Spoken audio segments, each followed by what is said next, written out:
Let's read our text, Acts chapter 16, verses 25 to 34. Napakagandang kwento po nito at na very revolutionary. No, kapag ka ito po ay ating napakinggan at ating natutunan, it will change the course of our lives, no, for the better. Basahin natin, Acts 16, 25 to 34. Sabi diyan, Paul and Silas, undaunted, prayed in the middle of the night and sang songs of praise to God, while all the other prisoners listened to their worship. Suddenly, sabay-sabay nga natin sabihin, suddenly. Sino sa inyo gusto makaranas ng suddenly? Pag sinabing suddenly, kara-karaka. Amen. Okay, sabi niya, suddenly, a great earthquake shook the foundations of the prison.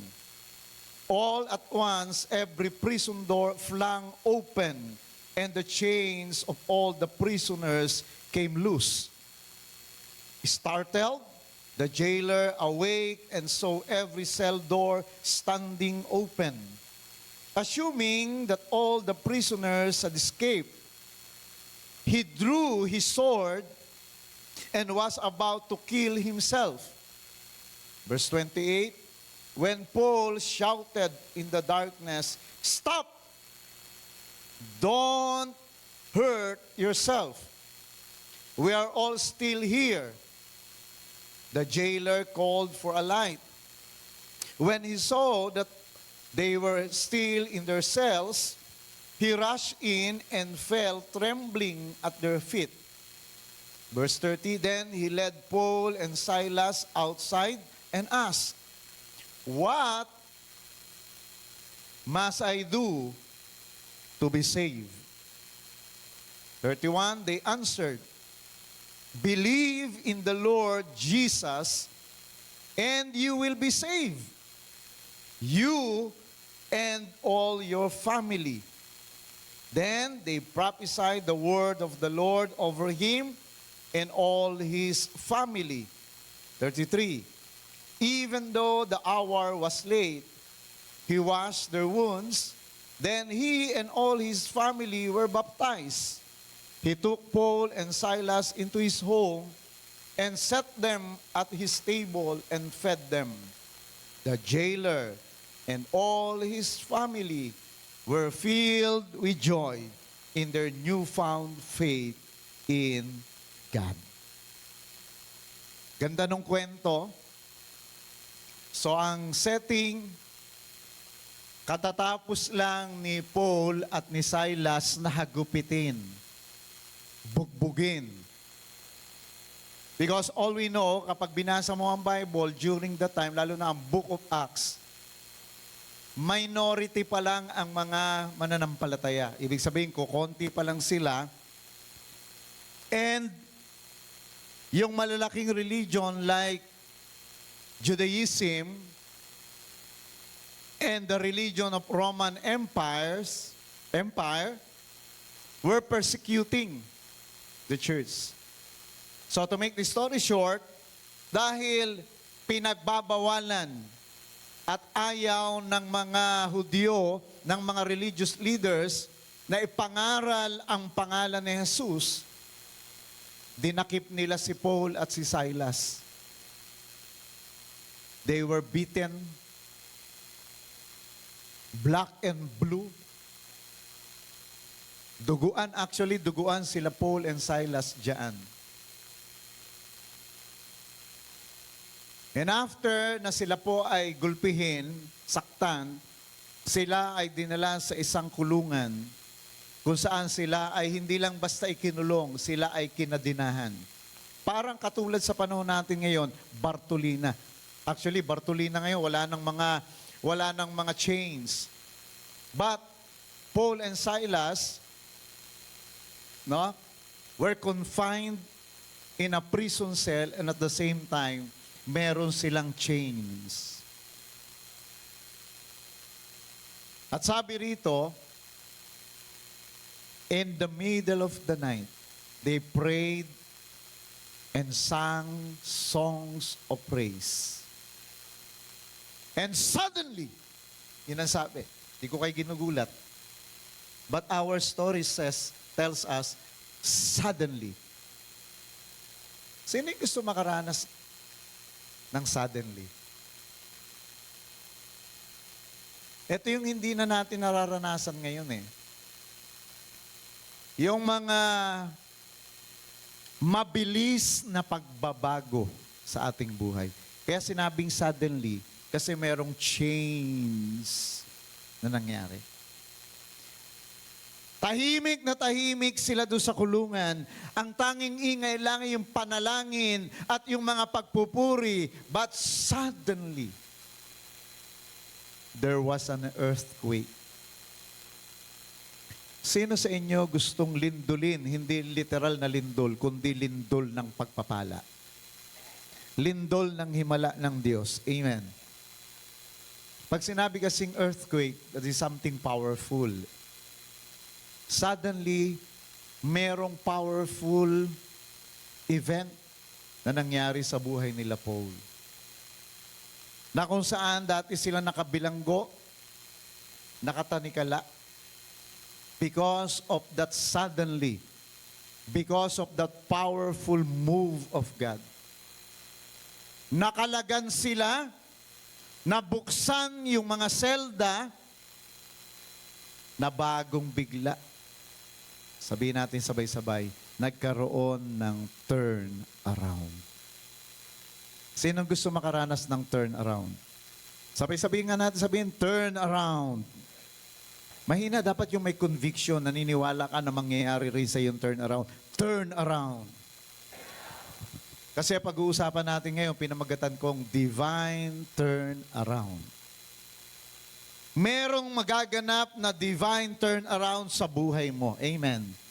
Sino naniniwala may magaganap na kilos ng Diyos na biglang magpapabago ng takbo ng buhay mo? Amen. Taas nga lahat ng kamay na naniniwala na makakaranas ng divine turn around. Kaway-kaway nga. Thank you, Jesus. I declare and I decree, lahat ng nagtaas ng kamay, makakaranas ng divine turnaround. Amen. Palakpakan natin ng malakas si Lord. Kani-kanina lang nakakulong at nakaposas. Pero mamaya-maya, malaya na, nakawala na. Pwedeng mangyari yon. Ngayon, mahirap ka. Mamaya lang ng konti, mayaman ka na. Ngayon, mayroong kang sakit, maya-maya lang, magaling ka na. Amen? Kani-kanina lang, ang sama-sama ng ugali mo, mamaya-maya lang ng konti because of the turnaround, napakaganda na at nabago na buhay mo. Because there is a supernatural turnaround. Do you believe that? Amen? Grabe yung ginawa ng Panginoon na turnaround dito. Actually, hindi lang ito si Paul at Silas eh. Ang nakaranas ng turnaround dito, syempre si Paul and Silas. Pangalawa, yung mga prisoners. Alam nyo ba na kapag nakaranas tayo ng turnaround, pati yung mga tao sa paligid natin nakakaranas din ng turnaround. Damay sila. Amen? Hindi lang yung mga prisoners, even yung jailer. Yung jailer, alam nyo ang turnaround niya rito, kasi nung nakita niya na nabuksan yung mga kulungan,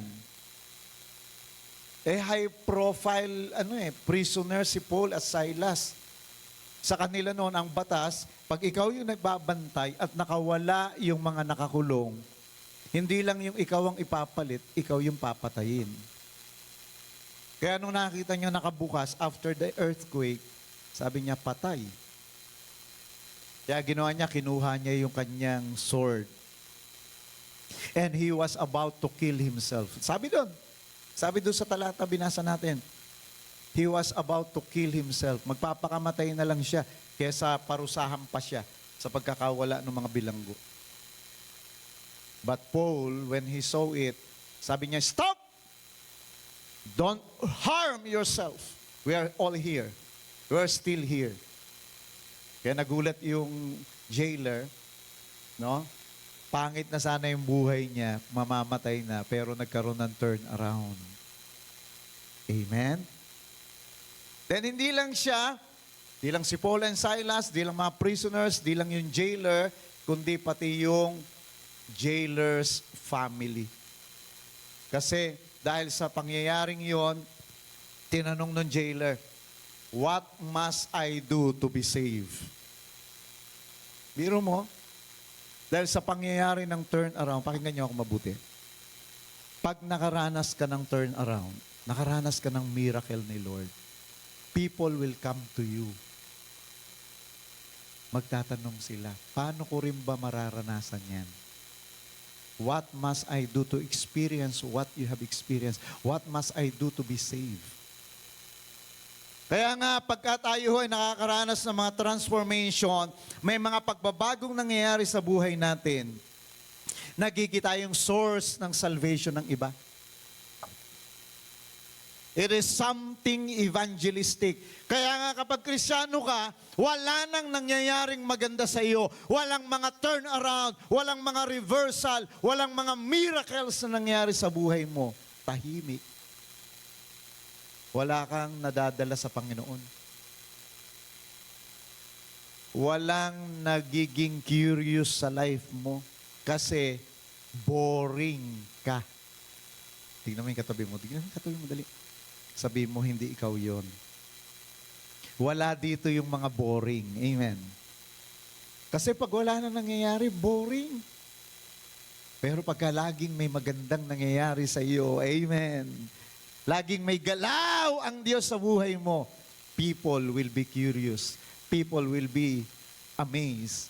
And they will ask, what must I do to be saved like you? Parang how to be like you. Amen? Kaya ang Lord gustong gumawa ng mga divine turnaround sa buhay natin.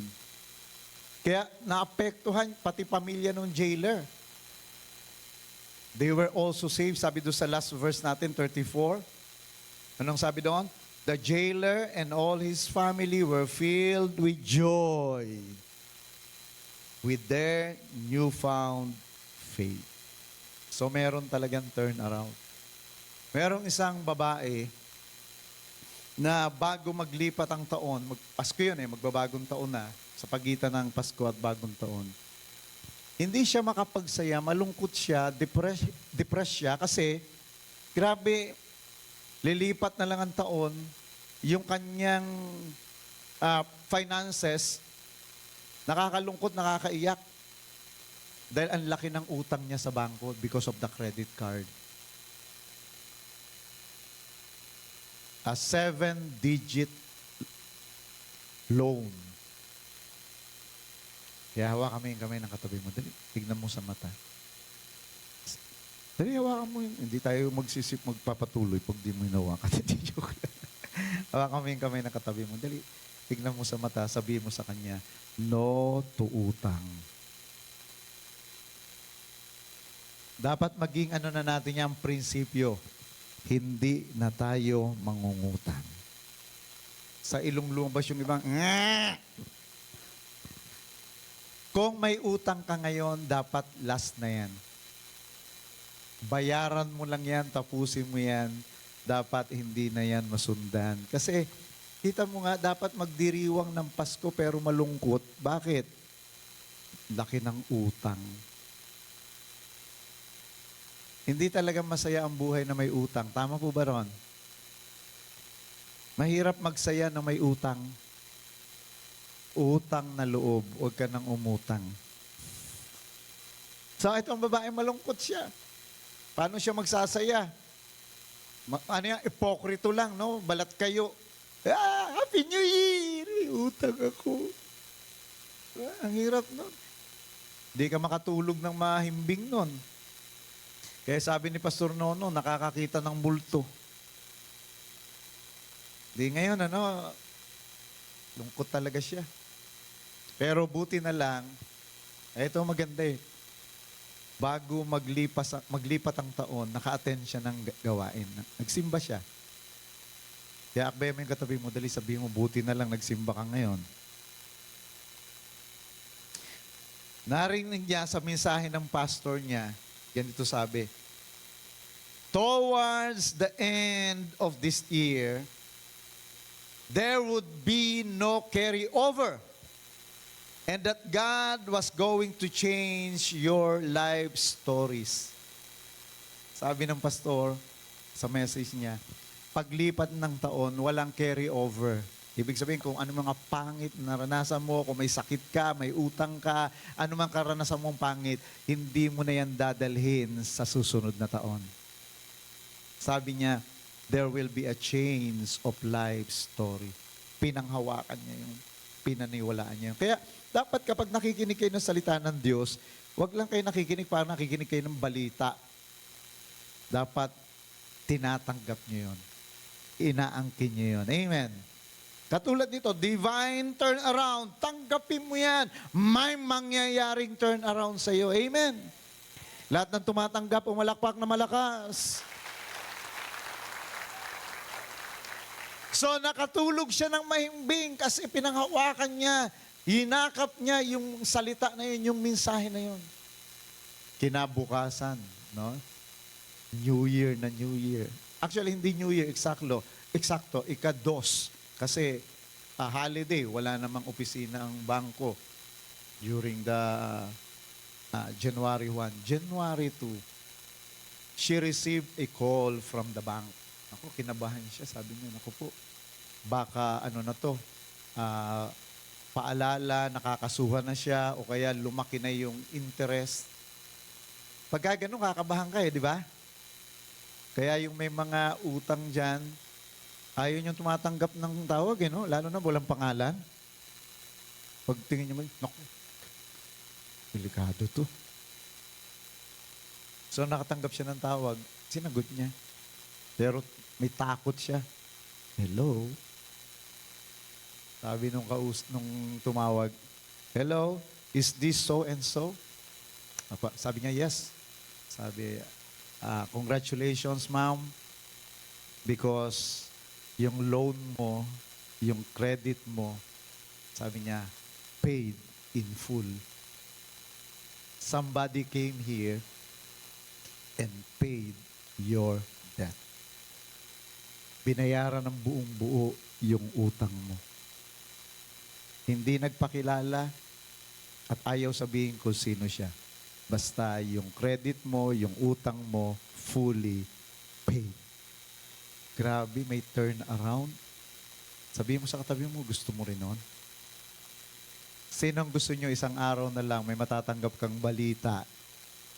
Napakagandang balita. May turn around. Amen! Sino excited sa gagawin ni Lord na turn around? Kung may sakit ka, bigla sabi sa iyo, ang prognosis sa iyo ng doktor, malala na, pero kinabukasan o sa mga susunod na araw, you will receive a good news from that same doctor na yung sakit mo wala na. Amen. Mahina yung palakpak na yan, yung palakpak na naniniwala, merong divine turnaround na mangyari sa iyo. Ang divine turnaround is where a situation is heading into a certain direction. Sigurado na, yun ang patutunguhan mo. No? At yung mangyayaring resulta, very well predicted. But that situation is suddenly intervened by divine supernatural force that causes the outcome to be the opposite. Baliktad. Divine turnaround can be also called divine reversal. Babaguhin. Ano ba yung reversal? Babaliktarin. Sino yung gusto sa inyo, sa buhay ninyo, na may baliktarin si Lord sa inyo? Amen? Ikaw dati yung minamaliit. Ikaw yung hinahamak. Pero pagka ni-reverse ng Lord yan, tinurn around ng Lord yan, ikaw na ngayon yung tinitingala. Dati, pagka nangungutang ka kung ano-anong sinasabing masakit sa inyo. Grabe, naranasan namin yan ni Pastora. Nung bata pa ako, hihingi ako ng baon sa kuya ko. Bago bigyan ako ng 2 piso. 2 piso lang, 2 pesos. Bago bigyan, kung ano-anong sangkatutak na kung masasamang mga sinasabi sa akin. Tamad ka kasi. Ganyan. Tapos bago ko makuha yung 2 piso na yon, yung biyanan ng kuya ko, paiigibin ako ng tubig nung pagpoposohin ako, ang bigat-bigat ng poso hanggang tumutulo na yung dugo sa ilong ko sa hirap. Ganon kami inalimura. Ganon ako hinamak. Pero God, meron talagang divine turnaround. I am no longer that kind of person. Now my relatives is looking up to us. Amen? Kaya hindi tayo pwedeng manghamak ng tao. Hindi tayo pwedeng magmaliit ng tao. Kasi pagka gumalaw si Lord sa buhay niyang hinahamak mo, baka mabaliktad. Amen? O, akbay mo yung katabi mo, dali, sabihin mo, no, walang manghahamak, walang mamaliit. Kasi si Lord may tamang panahon. Amen? So, yan yung divine turnaround. Ito na yung direksyon ng buhay mo, parang walang mangyayari. Para bang sa pagpapatuloy mo, mananatili kang pulubi, mananatili kang may sakit, mananatili kang adik, mananatili kang magnanakaw. But, when divine turnaround happen, sa halip na pagganong ka, biglang nare-reverse. Amen? Hindi ka na magnanakaw, kundi mapagbigay ka na. Amen? Hindi ka na sinungaling, mapagsabi ka ng totoo. Amen? Merong reversal. Lahat ng naniniwala na pwede siyang makaranas ng divine turnaround, pumalakpak na malakas sa Lord. May kasamang sigaw! Turn around signifies complete change. Yun talagang, pang! Suddenly, merong matinding pagbabago. Ganap na pagkakaiba kesa doon sa dati mong karanasan. It is a divine intervention that transforms struggles into testimonies, defeat into victories, and sorrow into joy. Alala niyo si Hannah, yung nanay ni Samuel? Araw-araw na lang yun, nasa templo umiiyak. Kasi awang-awa siya sa sarili niya. Siya ang tunay na asawa. Siguro makaka-relate dito yung mga may asawa na kumabit, may asawa na sumakaliba ng bahay. Di ba? Talaga nakakalungkot. Iyak siya ng iyak. Lord, ako yung tunay na asawa. Bakit ako walang anak? Bakit yung kabit lang, siya yung maraming anak? Siya yung pinagpala ng anak. Kaya iyak siya ng iyak, Lord. Tingnan ninyo. Pagdating ng divine turnaround, yung sinapupunan na walang kakayanang magkaanak, biglang nagkaroon ng anak. Amen? Yung dating iyak ng iyak, puro iyak, ang kinakain na lang sa araw-araw, luha. Dahil sa pag-iyak, it turned into joy. Amen? Pagdating ng turnaround mo, mapapawi na yung mga iyak at luha mo. Kagalakan na ang mararanasan mo. You will rejoice with unspeakable joy. Sino excited? Hawakan kami nakatabi mo, sabi mo, excited na ako sa divine turnaround. Zephaniah chapter 3 verse 9. Parang mali yung bigkas ko kaninang first service, hindi pala Zechariah, Zephaniah 3:9. Sabi diyan sa Zephaniah 3:9, ano sabi? Sige nga, basa kayo nga magbasa.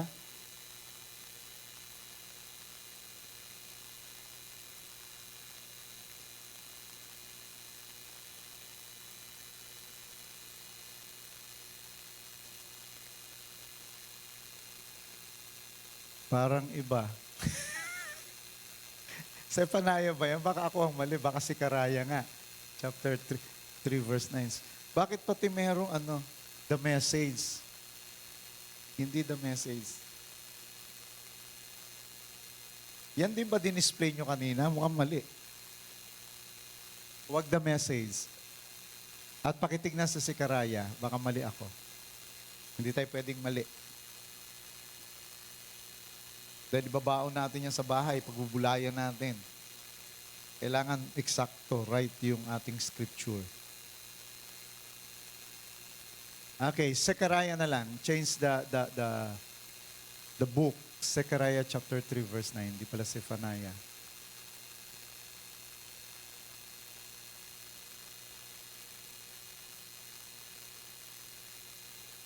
Kailangan na talaga MacBook. Kailangan magkaroon ng divine turnaround sa gamit natin sa multimedia. Let's declare it. Lehans natin yung multimedia natin. May hipuing mga CEO na bumili ng MacBook para mabilis. Ayan. Oh. Zechariah na yan.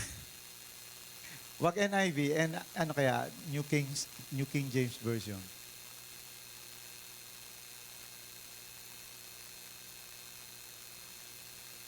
Baka mali ako ng pagkakasulat ah. Okay, tutulong na ako maghanap.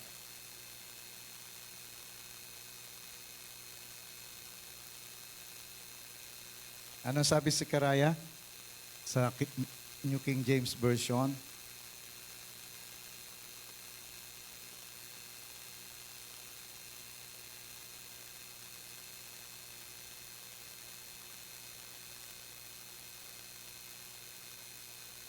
Parang hindi rin, tika na, Zephaniah.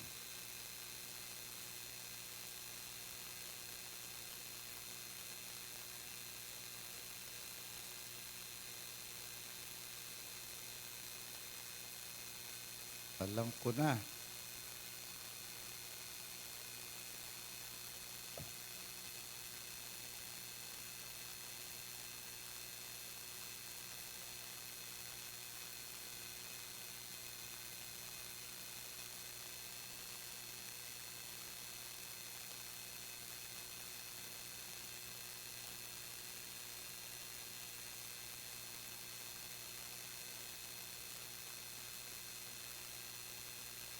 Dali lang po ah. Kailangan itama natin to eh.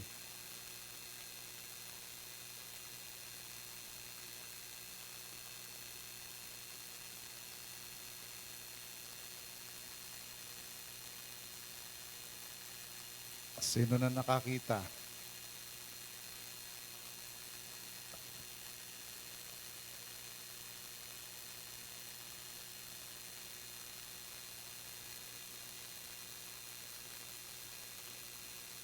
Okay.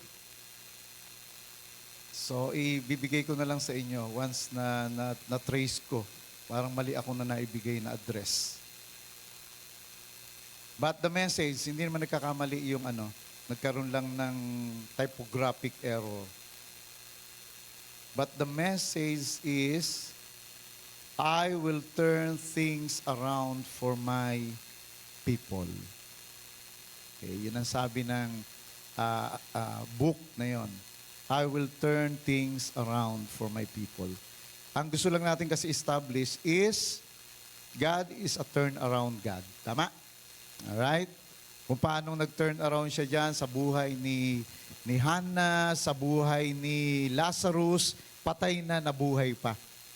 Tama? Sino rito ang gusto makaranas noon? Financially, dead ka na, relationship, dead na, no? Yung morality mo as if dead na, but in a twink, no, of an eye, God can turn it around. Amen. He turns barren womb into babies. He turned Red Sea into a dry land. He turns 5 loaves and 2 fish into dinner for 1,000. He turns skin filled with leprosy into skin as clear as the skin of babies. Grabe yung turnaround ni Job, di ba? may ketong, daming sugat. From the head, no? From the top of the head down to the sole of his feet. But God, by His divine turnaround, inayos ng Lord. Amen. Sino sa inyo excited sa divine turnaround? So, pag-usapan natin, ano ang triggers? Turnaround triggers. Ano ba ang nagtitrigger para makaranas ng turnaround? Verse 25.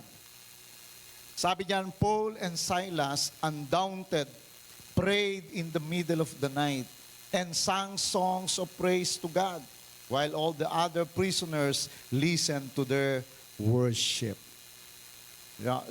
Matagal ko na nababasa to, maraming mga Kristiyano, paulit-ulit na nababasa to. Siyempre, ang mga highlight dyan, yung prayer, yung praise, no?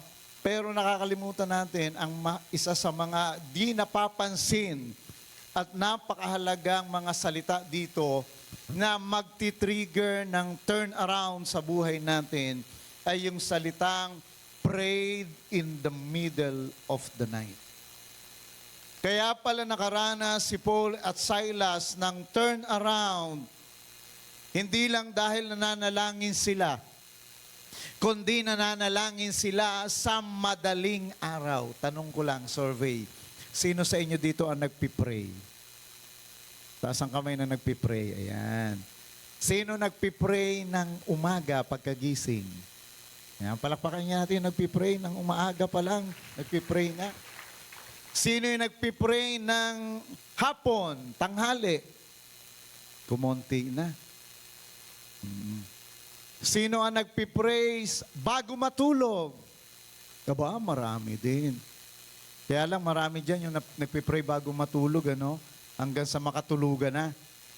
Yung Lord, salamat po. Pero ito, yung totoo. Totoo because liars go to church again and again. Sino ang nagpipray ng alas 12 ng hating gabi? Ayan. Nawala na. Ang natira na lang mga nasa home office.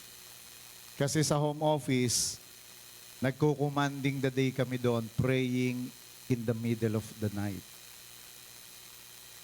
Alam nyo ba na, yes, all kind of prayers, prayer during the daytime, maganda yan. Huwag niyong titigilan yan. Keep on growing sa inyong prayer. But, may but tayo rito. Prayer in the middle of the night is powerful. Can you hear me? Panalangin sa madaling araw o sa hating gabi ay makapangyarihang panalangin. Yan yung nakagagawa ng turnaround. Hindi yan aksidente that Paul and Silas prayed in the middle of the night. Bakit naisulat yan? Wala pong bagay na naisulat sa Biblia na wala lang. Naisulat yan talagang intentionally, inalaw yan ng Holy Spirit na masulat para kapulutan natin ng aral at gayahin natin para sa isang matagumpay na buhay Kristiyano. Amen? Bakit mahalaga yan? Bakit makapangyarihan ang pananalangin sa hating gabi? Sapagkat karamihan ng tao tulog sa gabi. Walang ginagawa, karamihan din nananalangin. Kaya ang demonyo malayang gawin lahat ng gusto niya. While you are sleeping, please listen, while you are sleeping, ang mga puwersa ng kadiliman, pinagpaplanuhan ka na. Naglagay na siya ng mga patibong na ikasisira ng buhay mo sa araw ng paggising mo. Kaya nga importante ang panalangin sa hating gabi dahil lahat ng kanyang mga eskema, lahat ng kanyang mga plano, sinisira mo na yon, winawasak mo na yon. Kaya nagkakaroon ng turnaround, kaya nagkakaroon ng miracle sa buhay mo because the devil cannot block what the Lord is about to do in your life. That's how powerful midnight prayer is. Ito pong sinasabi ko ay hindi ho theory. I'm not preaching here out of the information I've heard from other people. Because sa mga panahong ito, linalakaran po namin yan ng mga primary 12. Sa home office, we have the commanding the day, prayer, midnight prayer. Pero syempre, Sabado at Linggo, wala kami sa home office, but I keep on doing the midnight prayer. Actually, kagabi, puyat ako ng ilang araw, maraming ginawa, no? Pwede na akong matulog, pwede ko nang i-excuse, Lord, kailangan kong gumising na maaga dahil 8:15 pa lang, magpipreach na ako sa Cinema 2. Lord, at matulog na ako, exempted na muna ako sa hindi. Actually, excited ako kagabi. Sabi ko, Lord, ipipreach ko to eh. I have to experience the power of the midnight prayer. Kaya grabe, yung mga declaration ko kagabi, mga prayer ko kagabi, Lord, punuin mo ng mga anghel mo ang aming lugar pananambahan bukas.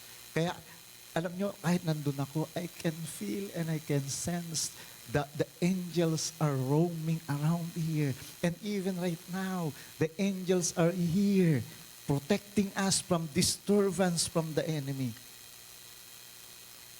Kaya gulat ako pagdating ko ganinang first service. Usually, ang first service, hindi napupuno yun. Maraming bakante. Tapos walang tao sa balcony.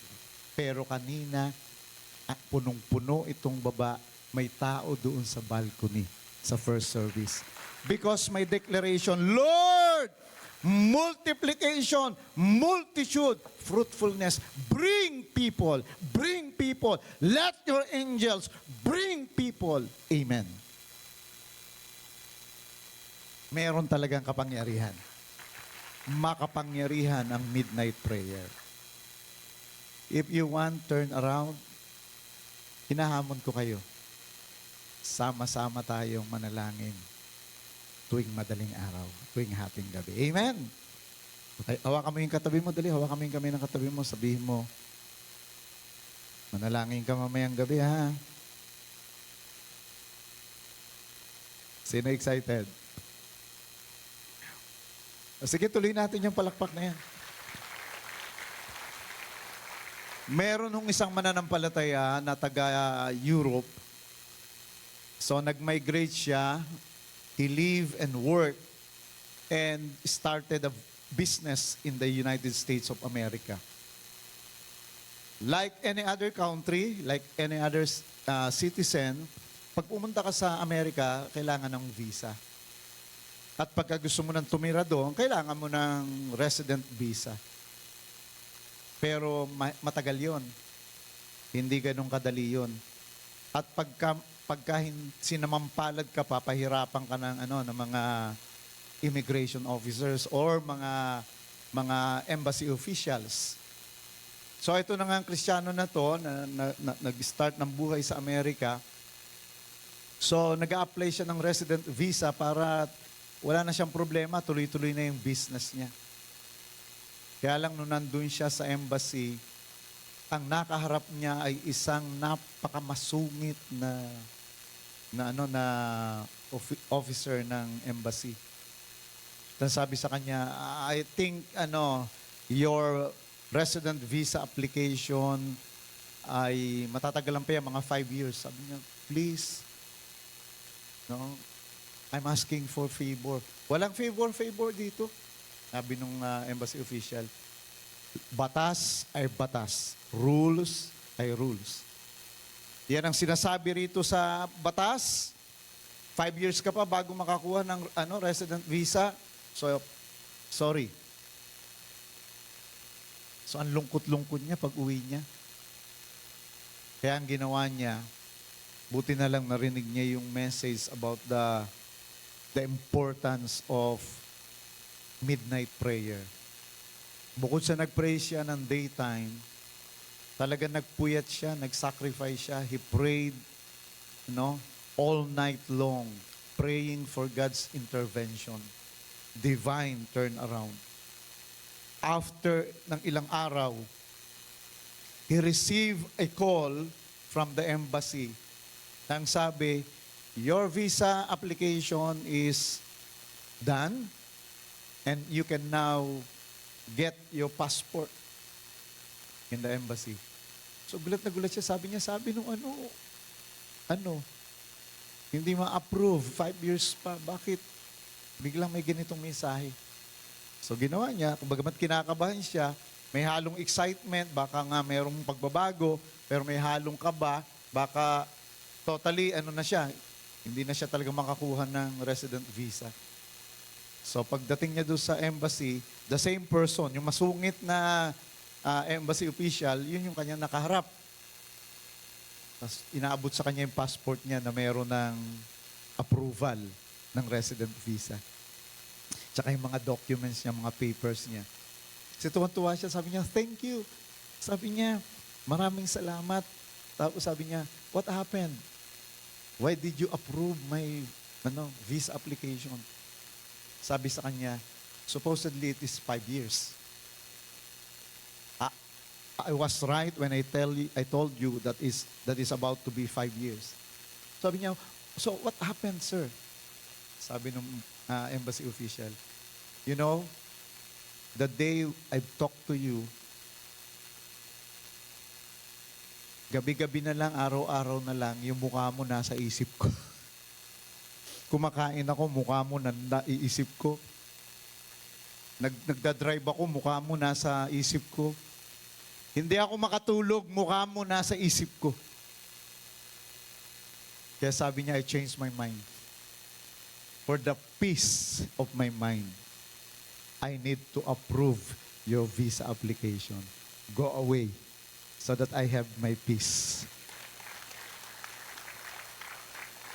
Hindi ho yung kwentong barbero. Yan po ay true to life testimony. Amen? Merong turnaround eh. Bakit? Binugbog sa panalangin. Kailan? Hating gabi. Amen. Gusto mong mabago pamilya mo? Gusto mong mahango sa kahirapan ang pamilya mo? Gusto mo yung tatay mong drug addict, drug pusher, drug lord? Kung drug lord tatay mo, pwede pa yang ma-reverse, ma-turn around. Bakbakin mo sa panalangin sa hating gabi. Amen. Hawakan mo yung kamay ng katabi mo. Dali, sabihin mo, walang imposible. Sino naniniwala walang imposible? I-reverse siya ng Lord. No?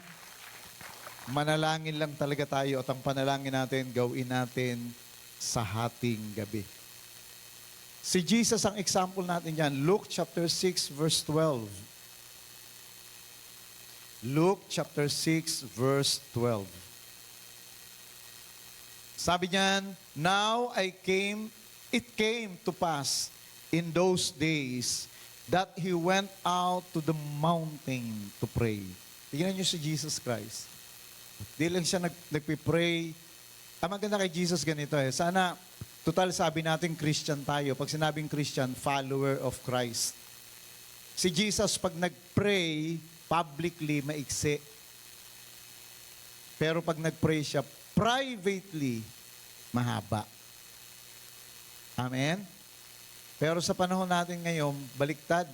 Maraming mga Kristiyano, pagka pinag-pray publicly, pagkahaba-haba. Pero sa private life nila, pagka-iksi-iksi. Kaya walang power. Kasi that is all hypocrisy. Hindi ka naman makapag-pray ng mahaba sa pribado mong buhay. Bakit ang haba-haba mo mag-pray sa public? Amen? Pero si Jesus Christ, ang haba ng prayer niya sa private life niya, pero sa public, ang iksi lang. Ano mga prayer niya? Father, thank you! Tapos, pang! Ayan na, miracle na. Ganun lang kaiksi mag-pray ang Panginoon. At dito, si Jesus mahilig mag-pray sa mountain. Tayo mahilig mag-pray sa higaan. Actually, ginagawa nating panghele yung prayer mo mismo, di ba? Nagiging pampatulog. Lord, salamat po. Paulit-ulit na lang. Salamat, Lord, sa pagkain. Lord, talaga po, salamat po sa pagkain.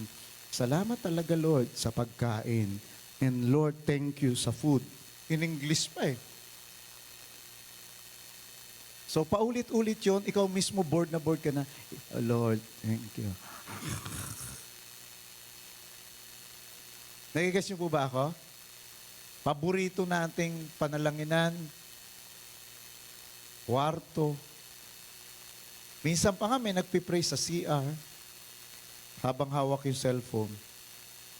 Mas matagal pa yung Facebook kesa sa prayer. Parang may mga tinatamaan ako. Nagre-react eh. Tingnan mo yung katabi mo, sabihin mo, hindi ikaw yun. Si Lord mahilig manalangin sa bundok. May effort. Amen? Nag-e-effort pa. Hindi lang basta nananalangin. May sakripisyo, kaya ang midnight prayer effective. Kasi katulad yan ang kay Jesus. May effort, may sakripisyo. Amen.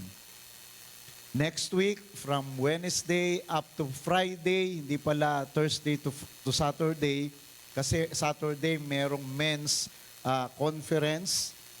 O mga tatay na hindi pa rehistrado, mag-register na kayo, meron tayong men's conference. So next week, Wednesday hanggang Friday, meron tayong prayer mountain. Dapat sumama ka. Hawakan kami ng katabi mo, sama na. Talagang seryoso ka sa turnaround. Dapat lahat ng prayer sinasamahan mo. Amen. So sabi diyan, now it come to pass in those days that he went out to the mountain to pray. Tignan niyo to ha. Then, sabi diyan, and continued all night in prayer. All night. From midnight to dawn. Mula sa hating gabi hanggang madaling araw. Ganon mag-pray ang Panginoon, ganon katagal, ganon ka-effort, ganon ka-sakripisyo. Kaya naman yung prayer niya, powerful. Meron talagang turnaround. Grabe, biro mo, pag pinag-pray niya yung patay nabubuhay, grabing turnaround. Amen. Pag pinag-pray niya yung 5 tinapay at 2 isda, napapakain libo-libo. Turnaround. Amen. Merong bulag, sa pinatungan lang ng kamay, nakakita. Grabe yung mga turnaround kasi yung panalangin ng Panginoon, powerful. Amen! Isang malakas na palakpak sa Panginoon. Midnight prayers are intensive sessions held to seize spiritual control, break demonic limitations, and trigger turnaround breakthroughs. That's the power of midnight prayers.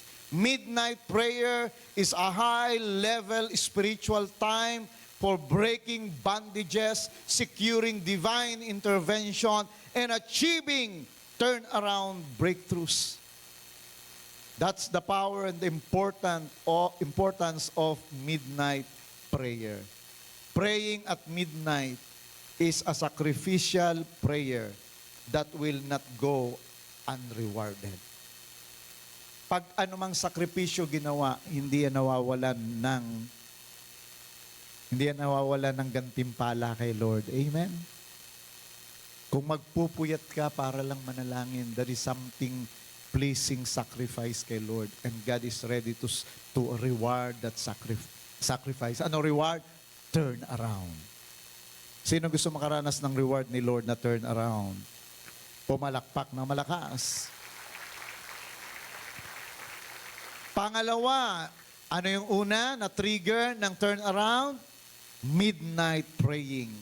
Pangalawa, verse 26, sabi diyan, suddenly a great earthquake shook the foundations of the prison. All at once, every prison door flung open, and the chains of all the prisoners came loose. Ang keyword natin dyan, yung word na suddenly. Suddenly means happening or done without delay. No? Iba pang ibig sabihin ng suddenly, right on time. Kaya nga walang delay.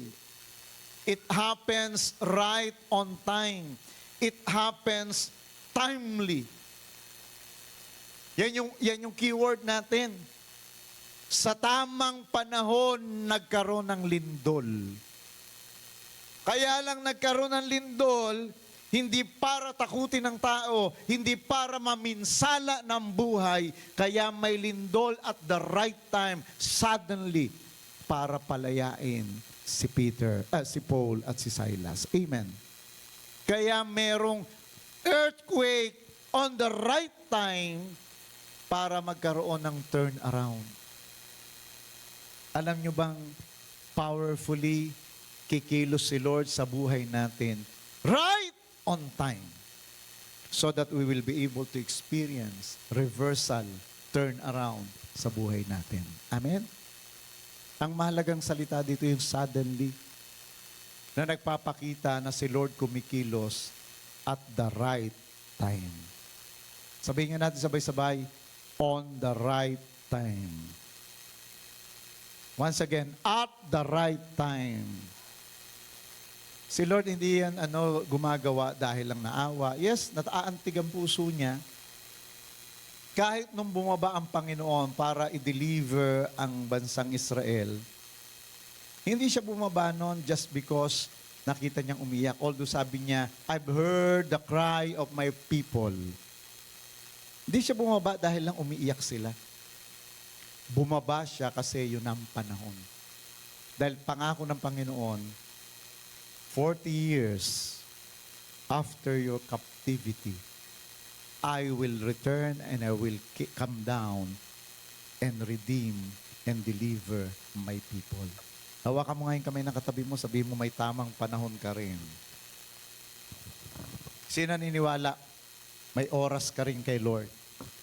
Sabihin mo nga sa katabi mo, may oras ka rin.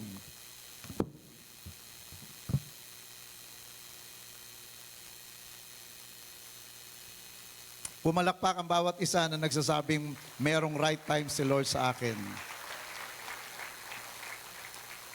So number 2, kung kanina midnight praying, ngayon naman majestic facing.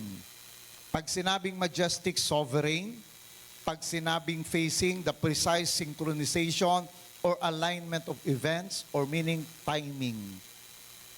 So meaning, ibig sabihin yan, natitrigger ang divine turnaround kapag ka merong sovereign timing.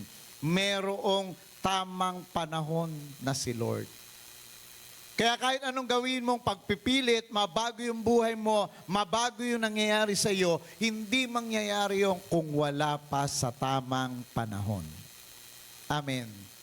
Takbayan mo yung katabi mo uli. Takbayan mo, himasi-masi mo yung likod. Sabihin mo sa kanya, huwag kang mainip, darating din yon. Amen? Amen? Tingnan nyo si Hannah. Pag tama na yung panahon, nasa panahon na ng pagpapahayag ng kalooban ng Panginoon, no one and nothing will be able to block it. It will come to pass. Kaya nga, alam niyo yung mga nangyayari sa panahon natin ngayon, pakinggan niyo ako mabuti. Minsan nanonood lang tayo kasi lagi ng balita. Nagigita yung tagapagmasid na lang or tinatanggap na lang natin yung mga nangyayari. Pero because of our ignorance to what the Bible is teaching, nagigilang tayong victim at hindi tayo nagiging victor. Ngayon, ano basa nyo sa nangyayari ngayon sa Middle East? Gera. Tama, gera. Pero what is the biblical implication ng gerang nangyayari? Alam nyo ba kung ano yung mensahe ng Diyos ngayon dyan? Di ba? Hindi. Basta tayo, gera. Pwedeng natatakot ka, pwedeng nag-aalala ka, pwedeng, maraming pwede. Yung may mga sasakyan, meron akong kausap kahapon, sabi niya, yung barbero ko, sabi niya, naku sir, Marami na naman ngayon, bibili na lang ng mga electric car.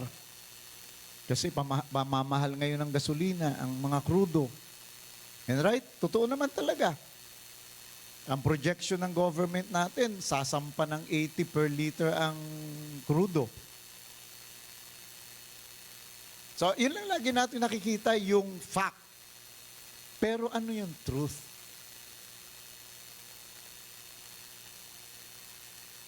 Kaya marami talaga, pagdating ng Panginoon, iwan. Kasi hindi nila nakita yung tamang panahon. Alam niyo ba sa nangyayari ngayon? Nangyayari yan, hindi dahil gusto lang maggera ng Amerika at ng Iran. Nangyayari yan kasi may tamang panahon. Everything happened at the right moment of God. Nothing is accidental, nothing is incidental. Everything happened right according to the timeline of God. Hello.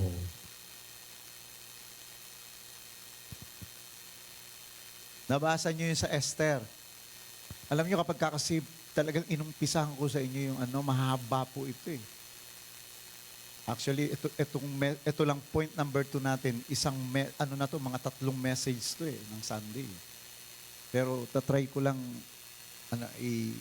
i-concise. Nabasa nyo sa Esther yung kwento kay Haman. Yung lalaki na galit sa mga Israelita. Ang goal niya is i-annihilate. Pag sinabing i-annihilate, buburahin sa balat ng lupa lahat ng mga Hudyo. Ewan ko ba, no? Since the beginning of time, the devil and the evil people are so much angry. Grabe yung kanilang hostility against the people of God. Kaya itong si Haman, gahaman talaga sa kanyang desire na wasakin ang mga Israelita. Kaya kung ano-anong ginawa niyang pagsipsip doon sa hari ng Persya, na asawa ni Esther. Little did he know na si Esther ay isang Hudyo. Iyon ang mali niya. Akala niya si Esther ay isa lang ordinaryong Persian, di niya alam, lahing Hudyo. Kaya yung balak niyang patayin ang lahat ng Hudyo, kasama sa balak niyang patayin, asawa ng hari. Isa sa asawa ng hari. Kaya nagpagawa siya ng batas that will destroy all the Israelites. At nagpagawa siya ng espesyal na bitayan para lang sa isang tao na kinamumuhi-muhian niya. Leader ng Jewish community. And his name was Mordecai. Kasi si Mordecai, sa lahat ng tao sa kanilang bansa, na kapag naglalakad si Haman, lahat ng tao nagbabaw. Lahat ng tao, they paid respect to him. But Mordecai, he never paid tribute and respect to Haman. Alam niya kasi yung kabulastugan ni Haman. Kaya galit ng gigigil to si Haman. Kaya total papatayin ko lahat ng Hudyo, special ang pagpatay ko rito, ibibitay ko. He made a special gallows, specially made for Mordecai. Papatayin ko to. Pipitay ko. But God, the God of Israel, is a God of turnaround. Amen? Alam nyo ba kung talagang anak ka ng Diyos, yung mga gustong pumatay sa iyo, babalik ta rin ni Lord John. Yung lahat ng gustong sumira ng buhay mo, babalik ta rin ni Lord John. Sino naniniwala doon? Because God is a God of turnaround. Tagapagtanggol siya ng kanyang mga anak. Kaya nung nagkaroon ng turnaround, sa halip na si Mordecai ang ibitay, siya na gumawa ng bitayan, siya binitay doon. What a turnaround. Amen. Yung sa halip na mamatay lahat ng mga Hudyo sa nasasakupan ng Persia ay naging ginalang, pinarangalan at iniligtas ng hari. Kasi si Lord is a God of turnaround. Pero pakinggan niyo ako. Nangyari yung turnaround na yon during the celebration of Purim. Sabay-sabay natin sabihin yung salitang yon, Purim. Mahalaga sa Jewish people ang celebration of Feast of Purim. Bukod kay Haman, marami pang mga world leaders ang nagtangkang ubusin ang mga Israelita. Isa doon ay si Hitler. Kilala niyo pa ba si Hitler? Yung ang bigote nasa gitna lang. Alam niyo, ginaya ko yan noon nung high school ako. Ang bigote ko, gitna lang, ahit dito, ahit di malinis. Parang ang pogi po. Uy, mukhang Hitler. Imagine ninyo itsura ko noon.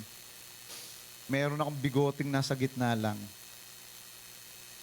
Si Hitler, he wanted all the Jewish people die. Kaya nagkaroon na ng tinatawag na Holocaust.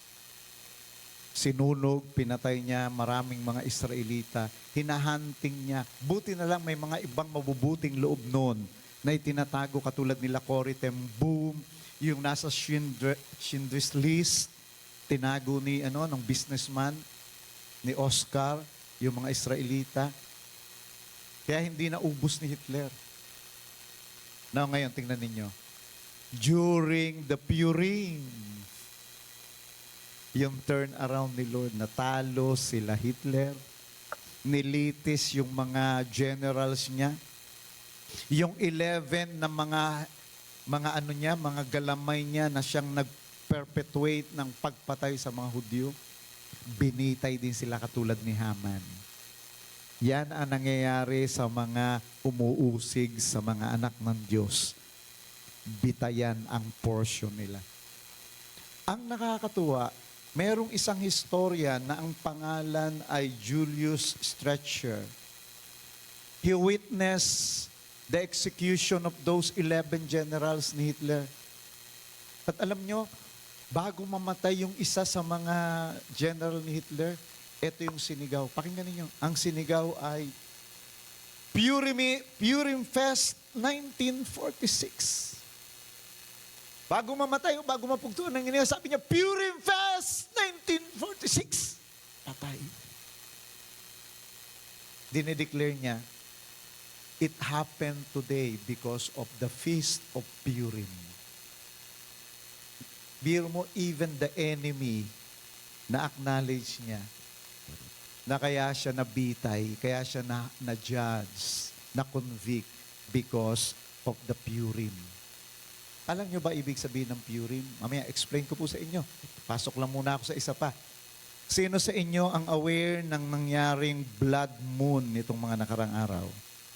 Taas ang kamay lahat ng, wow, may hilig pala tayo sa ganyan. Mga signs in the sky, signs of heaven. Pero marami sa atin na-amaze lang. Tama? Minsan gaya-gaya lang. Pero hindi natin alam, very significant yung mga ganyang bagay. Every time na may mga mga ordinaryong nangyayari sa kalangitan, may message ang Lord dyan. Listen. And usually, ang blood moon ay lumalabas during Purim Festival. Hallelujah. Kaya 3 sunod-sunod na taon na nagkaroon ng blood moon. 2024, hindi eksakto. Ito ang day ng Purim Festival. Naganap siya malapit. Hindi sakto, pero malapit na sa Purim Festival. 2025, naganap uli ang blood moon. Nangyari na talaga during the day of the Purim. Pero 2025, ngayon, etong taon na ito, naganap ang blood moon exactly during, kung ano yung time, kung ano yung panahon ng Purim Festival, doon lumitaw ang blood moon. Ano po ang ibig sabihin ng Purim? The message of Purim is, it is now the right time.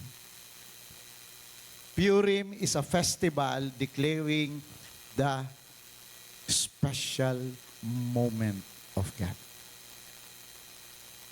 Meaning, pakinggan ninyo, naniniwala ang mga Hudyo pag right time na merong mangyayaring reversal. Katulad nangyari kay Haman, Purim yun naganap dahil sa panahon ng it's a right time, kaya na-reverse. Sa halip na bibitay niya si Mordecai, siya ang nabitay. Amen. Pagka may Purim festival, there is a reversal, there is a turnaround. I want to tell you right now, brothers and sisters, nasa Purim time tayo. Kaya mayroong mga nangyayaring turnaround. Gusto ni Ayatollah durugin ng Israel, pero na-reverse, siya ang namatay. Because God is a God of turnaround. Pwede bang palakpakan natin ng malakas si Lord? Sino excited sa turnaround ni Lord? Maliwanag yan sa Isaiah 60 verse 22. Sabi diyan, paborito natin to kasi yan ang theme natin last year. The least of you will become 1,000, a small one, a mighty nation. Kita niyo yung turnaround. Yung maliit, magiging libo-libo, mate-turn around. Yung maliit, magiging bansa, meron talagang turn around. Amen. Sinong gusto makaranas niyan? Wala kang cell group, pero in a moment of time, magkakaroon kang 12 cell groups. Wala kang disciple, pero in a moment of time, at the right time, magkakaroon ka ng 144 disciples. Because God has a right time. Pero sabi rito, di ba? The least of you will become 1,000, the smallest a mighty nation. I am the Lord in its time. Sa tamang panahon. Hindi lang yun ang sabi. Sa bandang dulo, I will do this swiftly. I will do this suddenly. Katulad ng ating teksto, suddenly an earthquake shook the foundations of the prison cell. Pagkatamang panahon, when the majestic facing came, when the sovereign timing came, there will be a sudden turn around. Amen? Sino ang excited sa sudden turn around? Pumalakpak ng malakas. God's turnaround happens at the perfect time. Katulad ni Lazarus.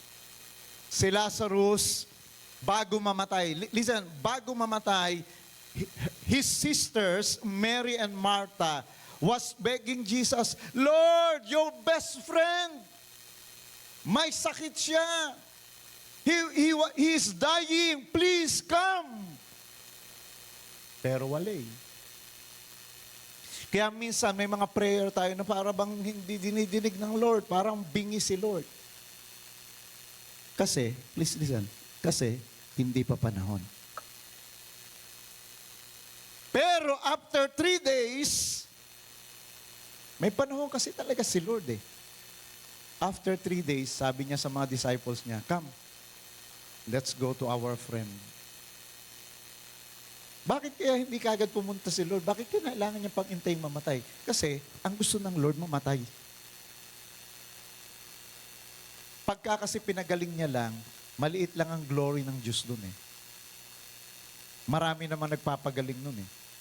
Pero sa panahong yon, walang bumubuhay ng patay. Amen? Kaya he waited for 3 days, mamatay si Lazarus, and then he came. Dahil tamang panahon, according to his plan and purpose. Walang kahirap-hirap. Lazarus, come out! And it became a powerful testimony in that place. Amen. Amen? Okay, tignan mo yung katabi mo. Dali, tignan mo yung katabi mo. Sabi mo sa kanya, mag-prophesy ka. Sabi mo, 3 araw mula ngayon, may himalang mangyayari sa iyo. Amen. Receive it in your spirit. 3 days from now, there will be miracle that will happen to your life. A good understanding of God's timing puts you in command of your turnaround. Pagka naiintindihan mo ang panahon ng Diyos, if you understand God's timing, you are in command of your turnaround. Kaya dapat hindi tayo bara-bara. Kaya nga nung panahon na nababasa ko na it's my time para mag-asawa. Kasi lahat na ng indikasyon, may lungkot na ako. Kaya ang bilis, it's my command. Mabilis lang yung pangyayari. Mabilis pati yung courtship namin ni Pastor Evelyn, kaasalan, provided ng Lord because nasa right time. Amen. Nung mag-anak kami, nakalimutan ko magtanong kay Lord kung tama ng panahon na mag-aanak kami. So, ang resulta, kasi hindi ko na-understand yung timing ni Lord, nakunan si Pastora Evelyn noon. Kaya balik ako sa bundok ng panalanginan, sa prayer mountain, and I asked the Lord, kailan ba po yung tamang panahon na dapat magkaanak kami? The Lord answered me. Specifically, ang sabi ng Lord sa akin, after 3 years. And exactly after 3 years, pinanganak si Davy Gale. Right, on time. At hindi mahirap, provided lahat ng pangangailangan ni Davy Gale. Hindi kami, mahirap yung aming finances, pero nakaraos si Davy Gale.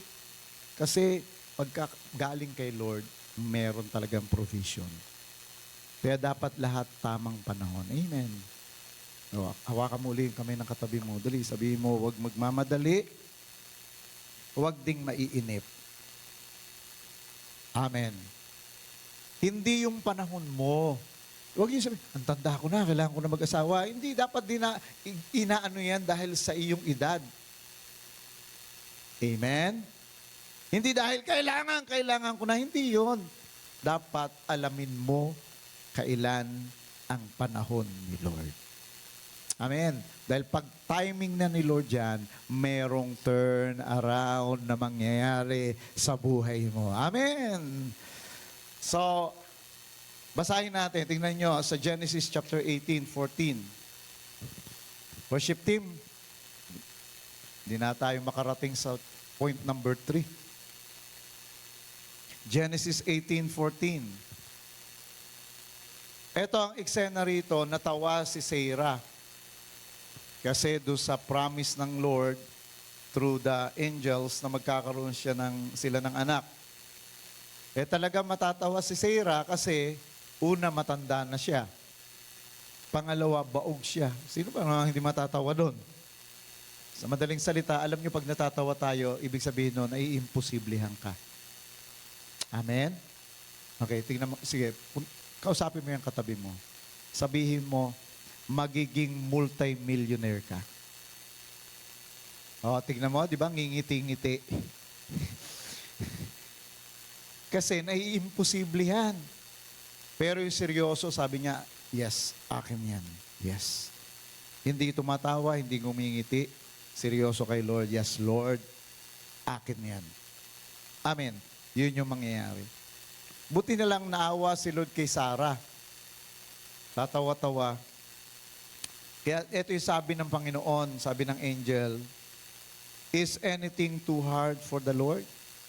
Bakit natatawa-tawa? May mahirap ba para sa Lord? Sagutin niyo, mayroon bang mahirap kay Lord? Diba? Maliwanag, pasasikat ng araw, walang mahirap kay Lord. Amen. Sabi ng anghel, at the appointed time. Ito yun. Gusto niyo bang makinig mabuti? Mahalaga ito sabihin ko. Ang mahirap lang kay Lord gawin ay yung hindi pa oras. Gets niya? Kung may difficult man kay Lord, difficult na gawin niya yun kapag ka hindi niya pa yun oras na dapat gawin. Kahit nga si Jesus Christ kahit gusto siyang patayin, hindi siya mamatay. Kasi hindi niya pa oras para mamatay. Amen. Kaya nga lumakad sa ibabaw ng tubig kahit lumubog yun, hindi mamamatay, hindi malulunod kasi hindi niya pa oras yun. Ang oras ng kamatayan niya doon sa bundok ng Golgota, doon sa krus ng Kalbaryo. Amen. Kung meron mang mahirap sa Diyos, gawin kapag ka hindi pa panahon. Hindi kanya pagyayamanin. Mahihirapan siyang pagyamanin ka kung hindi pa panahon. Amen. Pero kapag panahon na, kaya sabi rito, is anything too hard for the Lord? At the appointed time, I will return to you according to the time. According to the time, babalik ako according to the appointed time. And Sarah will have a baby. Hindi na siya magiging baog. Hindi na siya childless. Dahil sa appointed time, babalik ako. And Sarah will have a baby. Pag tamang panahon, kaya nga dapat alam natin kung tama na ang panahon. Kaya nung sinabi ng Lord sa akin, nung nag-birthday ako ng aking 50th birthday, my golden birthday, di ko makakalimutan yun because the Lord speak to me. And the Lord told me, your 50 years are your golden years. Pinanghawakan ko yun. Lord, this is my appointed time. My 50 years, 50, 51, 52, 53, hanggang 59, that's my golden years. Meaning that will be the start of my prosperity, my fruitfulness. And true enough, lumago ang family in Christ during nang ako'y 50 years pataas. Nagkaroon kami ng sasakyan, ng bahay at lupa. Nagsimulang umangat yung aming financial condition during my 50 years pataas. Because that's the right time. He turned around my life. Amen. Worship Team. Worship Team. That's why we need to always listen to the voice of God.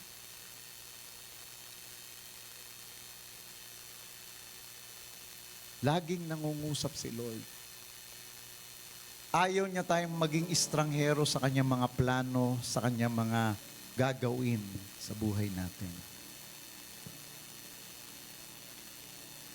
Kung makikinig ka lang kay Lord, malalaman mo na may pagkakasunod-sunod na yung gagawin niyang breakthrough sa iyo.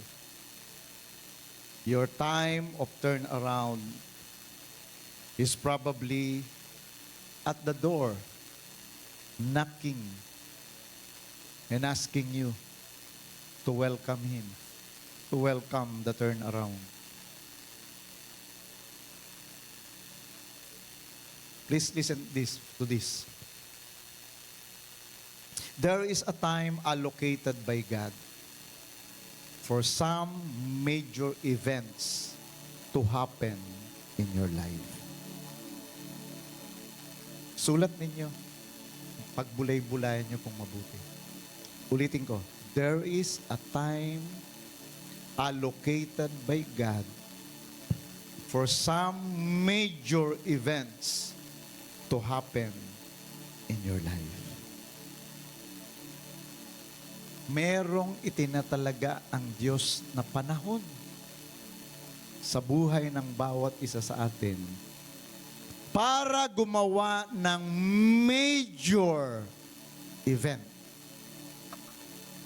Yung ikaw mismo hindi ka makapaniwala na, yung sabi ko nga sa inyo, ni hindi ko ma-imagine na kaya ko nang magbigay ng first fruit na 3 million. That is major event sa buhay ko. Tinurn around ng Lord. Dati 3,000 lang, hirap ako magbigay. 3,000 lang, grabe na yung hinagpis ng puso.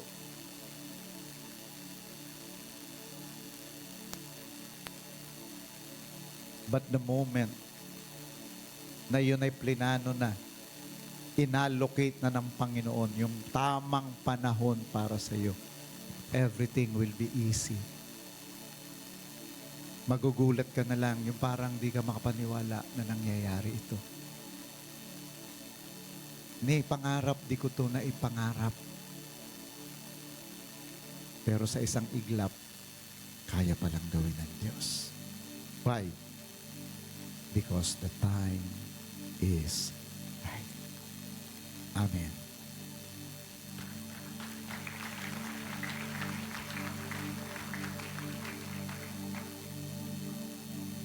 Gusto ko sabihin sa iyo, may tamang oras na sa iyo si Lord. And it is about to happen. Kaya kung nagpaplano kang mag-backslide, kung nagpaplano kang tumigil, nagpaplano kang huminto at umayaw na, mag-quit na, gusto kong sabihin sa iyo, wag. Parang katulad ng jailer, gusto niya nang magpakamatay. But Paul says, stop! Don't harm yourself. Kung nag-aamok ka, pinapatay mo yung sarili mo sa droga, sa immoralidad, sa mga gawaing hindi maganda, I want to tell you, stop. For your appointed time is about to happen. Your turn around is about to happen. Wait for it. Wait for it. Wait for it. Amen. Tayo po tayong lahat. Lapit po tayo sa Panginoon. Hallelujah. Yes. Let's bow our head together. Let's close our eyes. Lift up your hands. Come on. Tanda ng iyong paniniwala at pananampalataya. Lord, may magbabago sa buhay namin. One of these days, Lord, something major event, Lord, is about to happen. I do believe, Lord, that you are the God of turnaround. You are the God of reversal. Babaguhin mo. Babaliktarin mo ang mga pangyayari. Yung mga pangit, pagagandahin mo. Yung mga patay, bubuhayin mo. Yung mga walang-wala, pasasaganahin mo. Yung mga may karamdaman, pagagalingin mo. There will be a turnaround in our life. Because the name of Jesus is powerful. There is healing in the name of Jesus. There is turnaround in the name of Jesus. There is freedom in the name of Jesus. There is transformation in the name of Jesus. Oh, hallelujah.